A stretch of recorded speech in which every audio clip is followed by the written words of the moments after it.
Nawal el-Saadawi, perempuan di titik nol. Kata pengantar Mokhtar Lubis. Penerjemah Amir Sutarga. Penerbit Yayasan Obor Indonesia, Jakarta, 2003.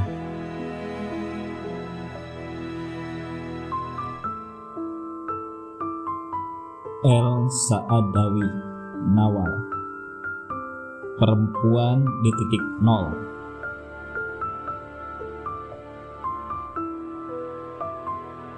Edisi ke-6.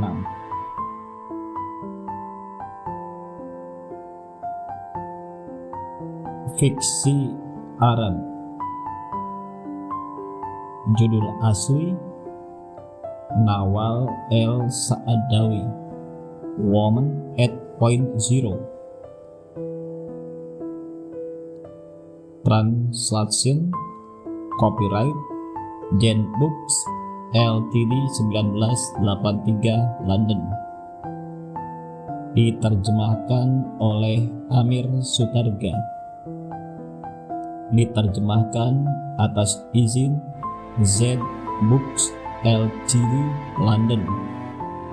Hak terjemahan Indonesia pada Yayasan Obor Indonesia, Jakarta.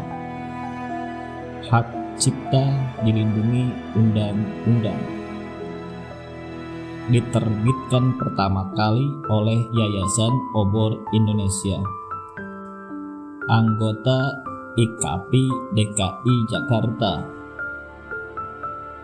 YOI 85.7.7.89. Edisi pertama Agustus 1989. Edisi ke-7 Januari 2003. Alamat penerbit Jalan Pelaju nomor 10 Jakarta 10230. Telepon 021 324488 dan 021326978.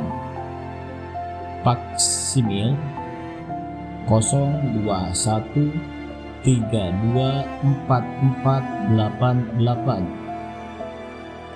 Email obor@ub.net.id. Website http://www.obor.or.id. Prakata. Penerbitan seri buku sastra negeri-negeri yang dinamakan secara tidak tepat dengan julukan Dunia Ketiga. Itulah kebiasaan manusia yang buruk, cenderung mengotak-ngotakan manusia dan bangsa-bangsa, dan bukannya melihat bangsa-bangsa dunia adalah menyatu dalam satu umat manusia. Telah lama kami pikirkan dan rencanakan di Yayasan Obor Indonesia. Bangsa-bangsa yang sedang berkembang di dunia sedikit banyak berada dalam situasi yang sama dan menghadapi pengalaman-pengalaman dan berbagai tantangan yang juga diantaranya ada yang sama. Mereka sebagian terbesar adalah bekas negeri jajahan kekuasaan asing. Masyarakat mereka juga berada di taraf transisi, perubahan dari masyarakat tradisional ke masyarakat modern, dengan segala masalah dan keprihatinannya. Di banyak negeri, demikian kedudukan wanita mengalami perubahan-perubahan dasar yang tidak saja berpengaruh terhadap wanita sendiri, tetapi juga pada pihak lelaki. Demikian pula banyak nilai tradisional mengalami perubahan yang sering merupakan pengalaman traumatik terhadap banyak orang. Pembangunan ekonomi sendiri mendorong berbagai perubahan di banyak bidang penghidupan dan nilai-nilai perorangan dan masyarakat. Adalah penting artinya dan amat menarik bagi kita di Indonesia yang juga dalam proses yang sama untuk membaca pengalaman manusia di berbagai negeri lain yang sedang berkembang. Bagaimana reaksi dan jawaban mereka terhadap dampak dari berbagai hal baru yang berkembang dalam masyarakat mereka. Bagaimana mereka dapat mengatasi atau menyelesaikan masalah-masalah kemanusiaan dan masyarakat yang timbul, perubahan-perubahan nilai yang terjadi. Sastra yang baik selalu merupakan cermin sebuah masyarakat. Sastra memang bukan tulisan sejarah dan juga tidak dapat dijadikan sumber penulisan sejarah. Akan tetapi, sastrawan yang baik akan selalu berhasil melukiskan dan mencerminkan zaman dan masyarakatnya, serta manusia anggota masyarakatnya. Sastrawan yang baik akan dapat menampilkan pengalaman manusia dalam situasi dan kondisi yang berlaku dalam masyarakatnya. Membaca karya-karya sastra dari negeri yang sedang berkembang ini, kita di Indonesia pasti akan menemukan banyak persamaan. Meskipun tentu juga akan diketemukan berbagai reaksi dan jawaban yang berbeda akibat dari latar belakang sejarah, kondisi dan situasi masyarakat, nilai-nilai masyarakat maupun perorangan, agama, dan sebagainya yang saling berbeda. Akan tetapi, jika kita membuka pikiran dan hati kita membaca seri sastra dari negeri ini, maka kita akan mendapat pengalaman yang kaya sekali. Pengalaman manusia yang hanya dapat kita timba dari sastra dan yang tidak mungkin kita dapat dari buku-buku sejarah maupun penelitian masyarakat.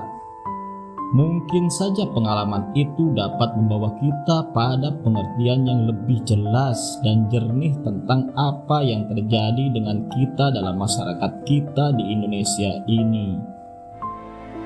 Muchtar Lubis. Kata pengantar. Muchtar Lubis. Sastra Arab tidak banyak dikenal oleh penggemar sastra di Indonesia. Amat sedikit yang pernah diterjemahkan ke dalam bahasa Indonesia. Di antara sastra Arab klasik yang dikenal di Indonesia, antara lain adalah Kisah 1001 Malam yang telah diterjemahkan ke dalam banyak bahasa di dunia. Beberapa buku lain telah pula diterjemahkan. Tetapi dibanding dengan khasanah sastra Arab yang begitu kaya, maka apa yang telah diterbitkan di dalam bahasa kita masih amat sedikit. Yayasan Obor Indonesia dalam upayanya memperkenalkan sastra dari negeri-negeri berkembang juga memilih sastra Arab sebagai salah sebuah unsur sastra yang hendak kami perkenalkan pada peminat sastra di Indonesia. Tetapi untuk sementara kami utamakan sastra Arab modern atas beberapa pertimbangan. Berbagai masyarakat Arab seperti juga negeri kita berada dalam taraf transisi dan juga dalam proses modernisasi. Masalah nilai-nilai tradisional masih merupakan permasalahan yang belum terselesaikan, dan malahan di berbagai masyarakat pada taraf ini terasa seakan-akan amat sulit dapat diselesaikan. Salah sebuah masyarakat tradisional yang menjadi bahan perdebatan dan malahan konflik ialah masalah kedudukan dan hak-hak wanita, baik di tengah masyarakat maupun dalam hubungannya langsung antara laki-laki dan perempuan secara sosial, kerja, tanggung jawab di depan hukum, dan sebagainya. Dan juga pribadi, baik di dalam maupun di luar perkawinan. Kita dapat mengingat bahwa perjuangan perempuan Indonesia untuk mendapat kedudukan yang lebih seimbang di dalam lembaga perkawinan telah memakan waktu puluhan tahun dan baru dapat membawa perempuan Indonesia ke undang-undang perkawinan yang beberapa tahun lampau ini telah diundangkan. Meskipun demikian, kita masih dapat melihat bahwa istri masih belum sepenuhnya dapat dilindungi dari poligami tanpa sepersetujuannya.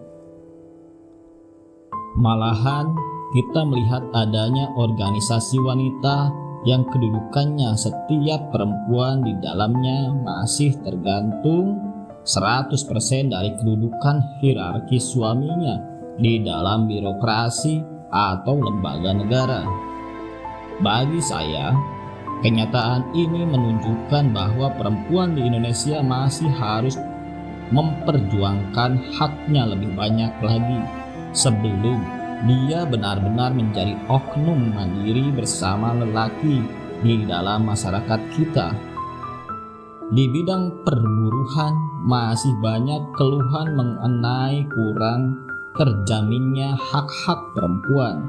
Sebuah contoh yang mudah ialah nasib pembantu rumah tangga yang sebahagian besar adalah perempuan yang setelah hampir setengah abad Indonesia merdeka masih belum mendapat pengaturan hukum yang layak yang menjamin hak-haknya sebagai pekerja. Banyak pembantu rumah tangga bekerja tanpa jam kerja. Praktis nasib mereka sepenuhnya di tangan majikan. Apakah jika mereka sakit akan diberikan perawatan dan santunan kerja yang wajar? Atau jika mereka sedang melakukan pekerjaan mendapat kecelakaan, apakah ada asuransi atau jaminan ganti rugi, perawatan yang wajar, dan bagaimana pula di hari tua mereka?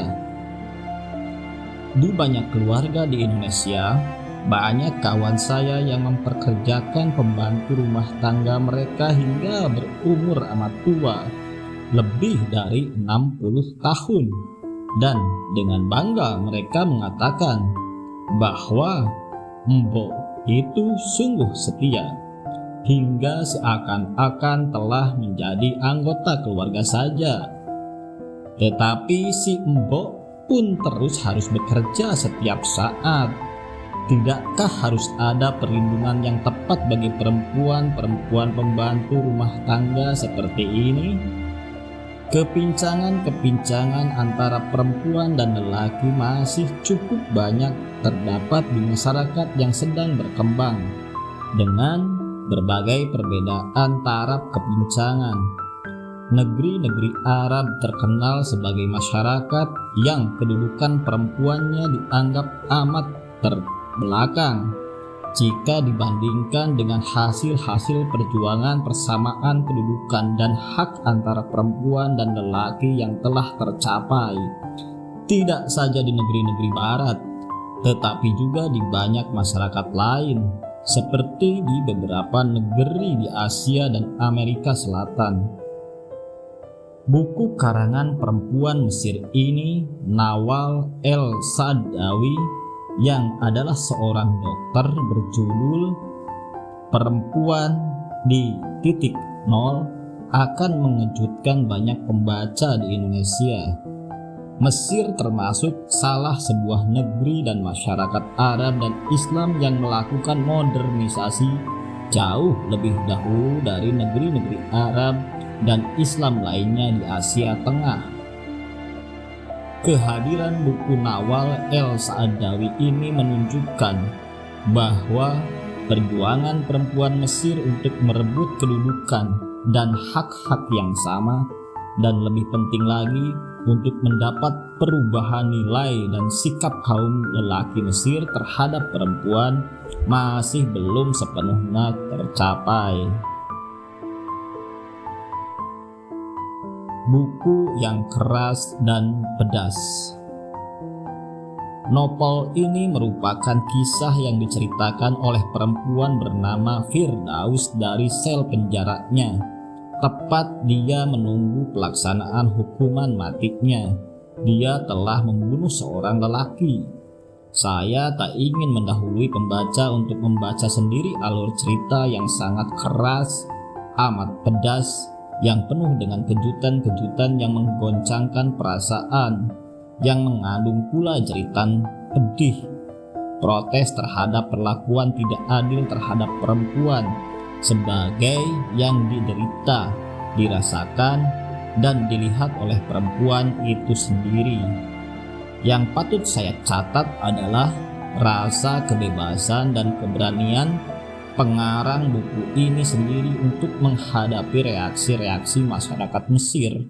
Saya mendengar dari seorang kawan bahwa buku ini pun mendapat berbagai reaksi dari pembacanya di Mesir sendiri. Sebagaimana perasaan pembaca tidak akan tergoncang seakan dilanda badai yang bergerak dengan kecepatan 200 km tiap jam jika membaca umpamanya hal-hal sebagai berikut. Betapapun juga suksesnya seorang pelacur, dia tidak pernah dapat mengenal semua lelaki. Akan tetapi, semua lelaki yang saya kenal, tiap orang di antara mereka telah mengobarkan dalam diri saya bahwa satu hasrat saja, untuk mengangkat tangan saya dan menghantamkannya ke muka mereka. Akan tetapi, karena saya seorang perempuan, saya tidak memiliki keberanian untuk melakukannya, dan karena saya seorang pelacur, saya sembunyikan rasa takut saya di bawah lapis-lapis solekan muka saya. Saya dapat pula mengetahui bahwa semua yang memerintah adalah laki-laki. Persamaan di antara mereka adalah kerakusan dan kepribadian yang penuh distorsi, nafsu tanpa batas, mengumpul duit, mendapatkan seks dan kekuasaan tanpa batas. Mereka adalah lelaki yang menaburkan korupsi di bumi, yang merampas rakyat mereka, yang bermulut besar, berkesanggupan untuk membujuk, memilih kata-kata manis, dan menembakkan panah beracun. Karena itu, kebenaran tentang mereka hanya terbuka setelah mereka mati, dan akibatnya saya menemukan bahwa sejarah cenderung mengulangi dirinya dengan kekerasan kepala yang dungu. Ketika mereka meneriakkan kata patriotisme, dengan segera saya tahu bahwa dalam hati mereka tidak takut pada Allah, dan bahwa dalam benak mereka, patriotisme mereka itu adalah yang miskin harus mati untuk membela tanah yang kaya, tanah mereka. Karena saya tahu bahwa orang yang miskin tidak memiliki tanah. Seorang pelacur yang sukses lebih baik dari seorang suci yang sesat. Semua perempuan adalah korban penipuan. Lelaki memaksakan penipuan pada perempuan dan kemudian menghukum mereka karena telah tertipu, menindas mereka ke tingkat terbawah, dan menghukum mereka karena telah jatuh begitu rendah, mengikat mereka dalam perkawinan, dan menghukum mereka dengan kerja keras sepanjang umur mereka, atau menghantam mereka dengan penghinaan atau dengan pukulan. Lelaki revolusioner yang berpegang pada prinsip sebenarnya tidak banyak berbeda dari lelaki lainnya. Mereka mempergunakan kepintaran mereka dengan menukarkan prinsip mereka untuk mendapatkan apa yang dapat dibeli orang lain dengan uang. Revolusi bagi mereka tak ubahnya sebagai seks bagi kami, sesuatu yang disalahgunakan, sesuatu yang dapat dijual. Saya tahu bahwa profesiku ini telah diciptakan oleh lelaki, dan bahwa lelaki menguasai dua dunia kita, yang di bumi ini dan yang di alam baka.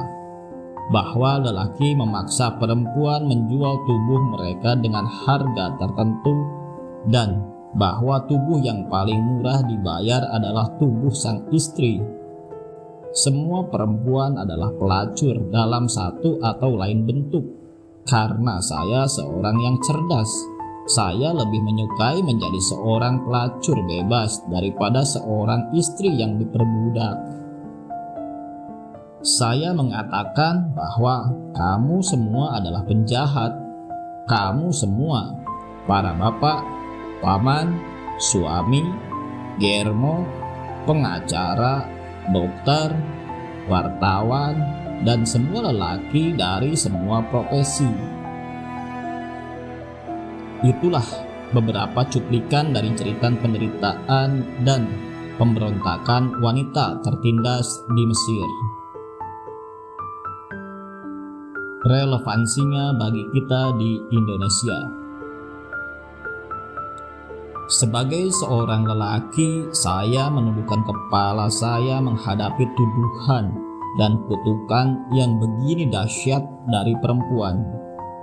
Saya berharap agar lelaki Indonesia yang membaca novel ini mau membuka hati dan pikiran mereka untuk menerima serangan dahsyat dari Firdaus, tokoh sentral dalam cerita ini. Dan semoga mendorong kita untuk sungguh-sungguh memikirkan pula masalah dan kedudukan perempuan di Indonesia, tanah air kita. Di Indonesia, lelaki amat mudah mengatakan bahwa perempuan amat dipuja dan dihormati dalam kebudayaan bangsa Indonesia. Tidakkah kata perempuan itu sendiri berasal dari kata empuk, yang penuh dengan pengertian, penuh kehormatan dan kesaktian? Akan tetapi, tidakkah pula dalam prakteknya masih banyak perempuan Indonesia yang benar-benar hidup hanya untuk melayani dan mengabdi pada sang suami belaka? Ketika melakukan sebuah pekerjaan kurang lebih 1 tahun lampau di NTT, saya masih menemukan di Pulau Alor seorang tua yang secara terus terang mengatakan bahwa dia mempunyai istri 9 orang dan anak lebih dari 28 orang. Ketika saya tanyakan apakah dia beragama Kristen, dia mengatakan benar.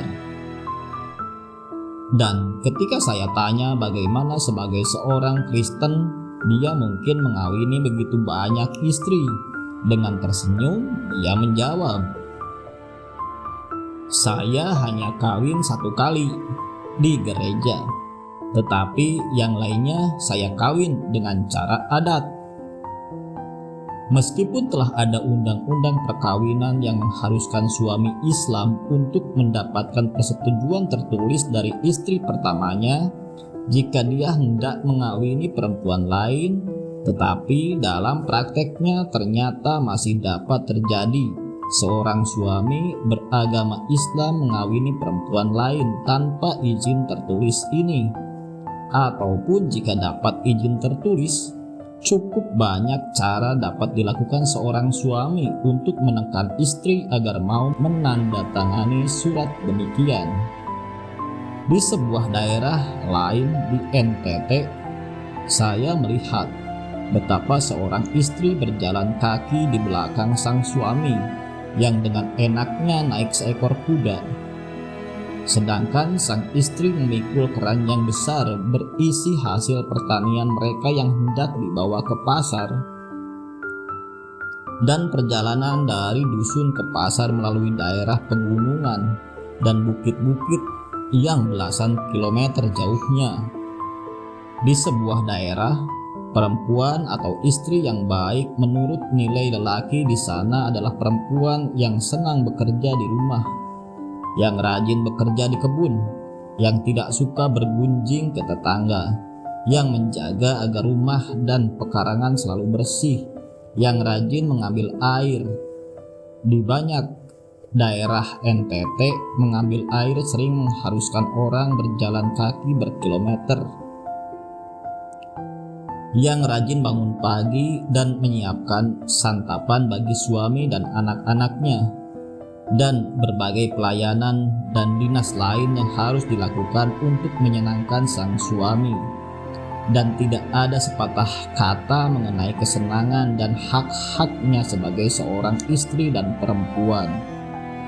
Saya heran melihat banyak perempuan di kota-kota besar di tingkat kedudukan tertentu yang kedudukan suami mereka mencukupi atau malahan berlebihan dalam kebendaan dan status sosial, yang jika kita katakan pada mereka bahwa perempuan Indonesia harus berjuang terus untuk mendapatkan kedudukan dan hak-haknya yang benar-benar sama dengan lelaki, memperlihatkan sikap sudah puas diri sendiri karena mereka telah dapat hidup layak. Malahan ada yang hidup berkelebihan. Mereka tidak lagi dapat melihat bahwa masih puluhan juta perempuan Indonesia yang masih terikat dalam pembatasan kedudukan dan peran tradisional yang ditetapkan akibat seks mereka selama ini. Lebih dari itu, juga masih banyak yang belum sadar bahwa keadaan seperti ini merupakan satu ketidakadilan yang harus dihapuskan. Moga-moga dengan membaca buku Nawal El-Sa'adawi yang dahsyat ini, baik perempuan maupun lelaki Indonesia tergerak hati dan pikirannya untuk memikirkan kembali dengan penuh keterbukaan berbagai kekurangan dan ketidakadilan yang masih menimpa hak-hak dan kedudukan perempuan Indonesia dalam masyarakat kita sekarang.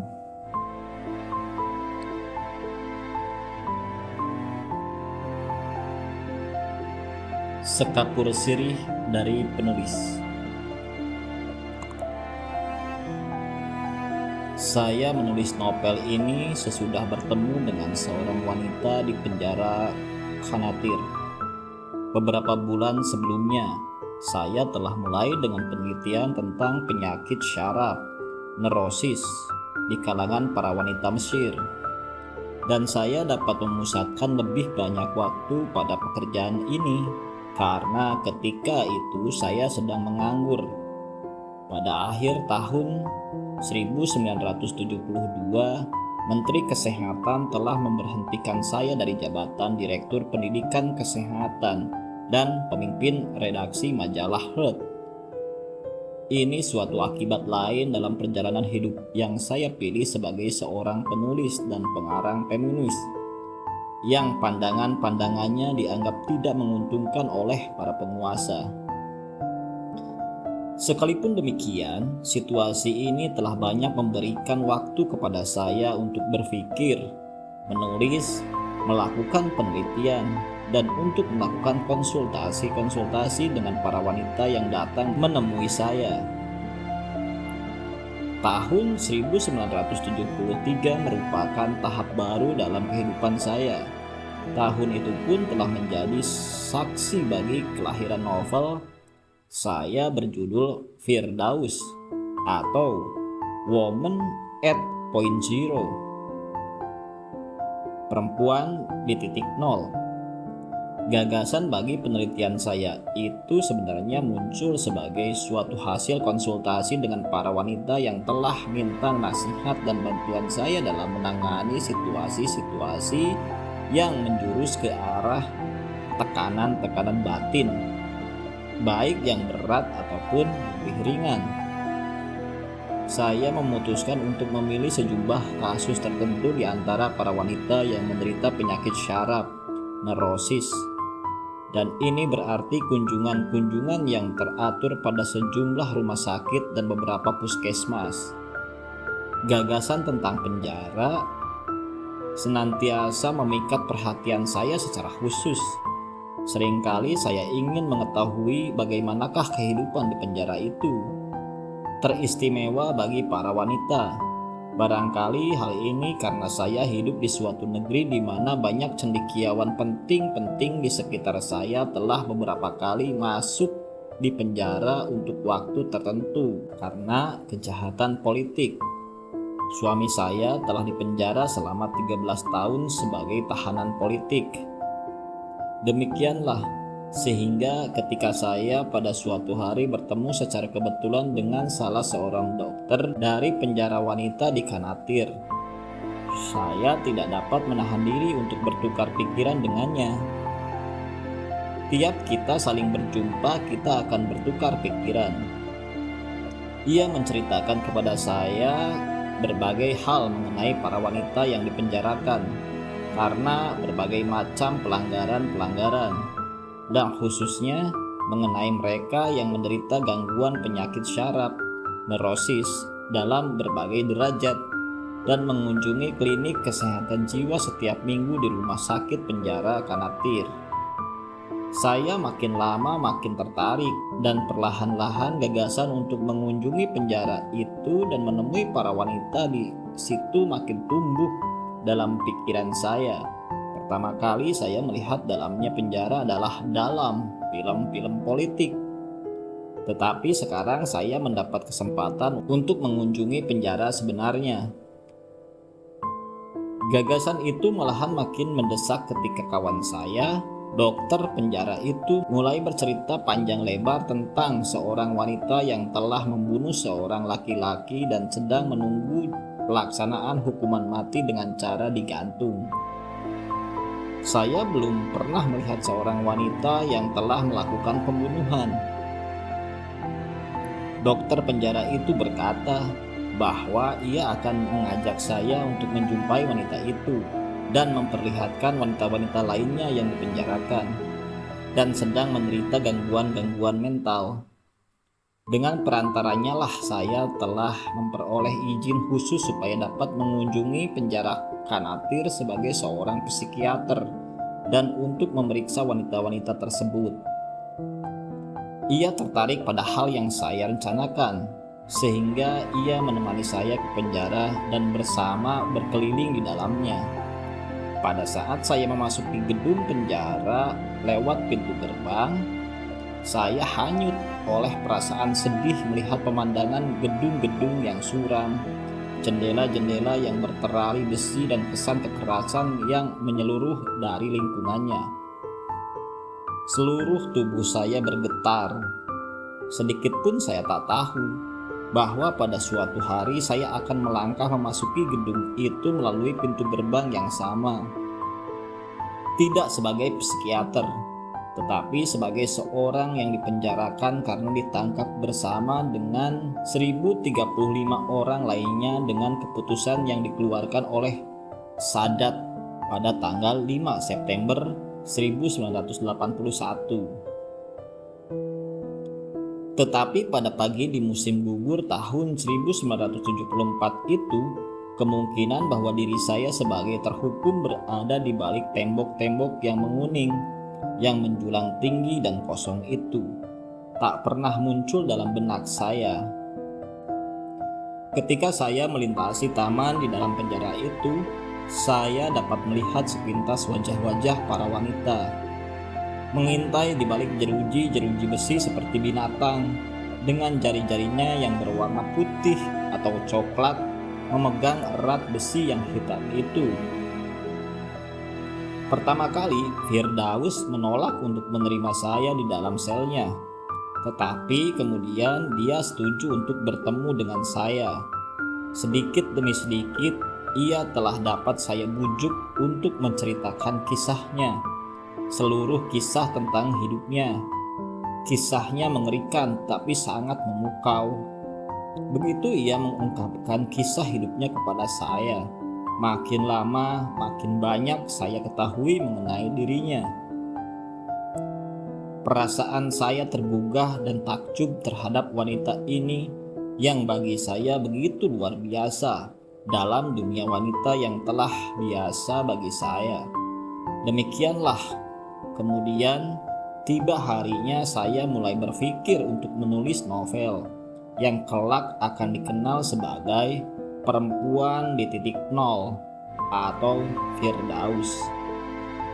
Tetapi untuk sementara waktu, saya dapati diri saya sibuk dengan banyak wanita yang telah diperlihatkan kawan dokter saya itu di dalam sel-sel penjara dan di klinik kesehatan jiwa, karena mereka itu termasuk kasus kajian pendalaman jiwa sejumlah 20 orang dalam rangka usaha penelitian saya, yang hasilnya telah dipublikasikan dalam tahun 1976 dengan judul Women and Neurosis in Egypt.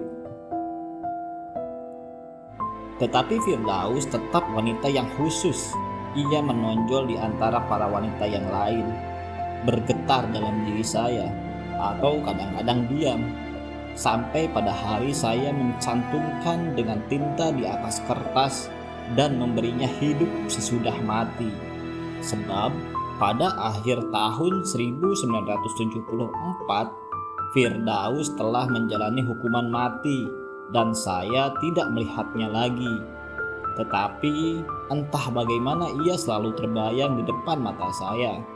Saya dapat melihatnya menelusuri garis-garis dahi, bibir, dan matanya, mengamati ketika ia bergerak dengan sikap anggun ketika musim gugur tahun 1981. Tiba giliran saya yang dihukum penjara. Saya mengamati wanita-wanita lain yang dipenjarakan bila mereka berjalan-jalan di taman seakan-akan mencari dia. Mencoba untuk menangkap sekilas kepalanya yang selalu tegak demikian anggun, gerak-gerik tangannya yang serba tenang, atau pandangan yang tegar dari matanya yang berwarna coklat. Saya belum yakin benar bahwa ia telah tiada. Selama 3 bulan saya di penjara, saya telah berjumpa dengan wanita-wanita yang dipersalahkan telah membunuh seorang laki-laki. Beberapa di antara mereka mengingatkan saya kembali kepada Firdaus, padahal tidak seorang pun di antara mereka itu seperti Firdaus. Firdaus tetap unik, bukan saja penampilannya, caranya berjalan, keberanian, atau gaya ia melihat kepada saya dari kedalaman matanya sangat membedakannya dari wanita-wanita lain. Tetapi penolakannya yang mutlak untuk tetap hidup, sikapnya yang mutlak tak gentar menentang maut. Firdaus adalah kisah seorang wanita yang telah didorong oleh rasa putus asa ke pojok yang paling kelam.